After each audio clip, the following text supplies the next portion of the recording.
Hi, welcome to Maptive. In this tutorial, we're going to specifically be talking about the Lasso Tool's capability of editing data as a group batch. So I've got this map set up and I've got my salespeople on the map. Now let's say one of my salespeople is leaving and I need to change all of their locations to the new salesperson who's taking over. So you can filter out the map for whoever you need. And then using the lasso tool, we can lasso. Remember, it's click, let go of your mouse's click to move, to draw the line until you close it.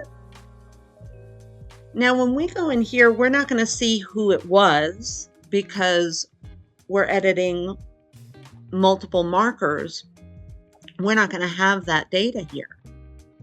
But we're going to just go down to salesperson. We're going to leave everything else blank because we don't want to change anything else but the salesperson column in this case.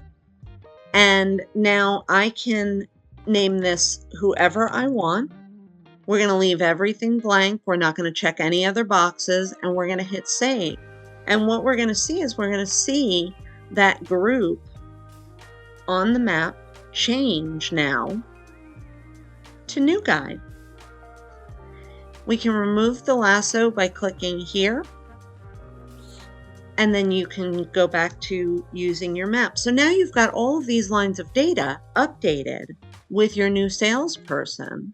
So these markers are updated and it updates the data as well.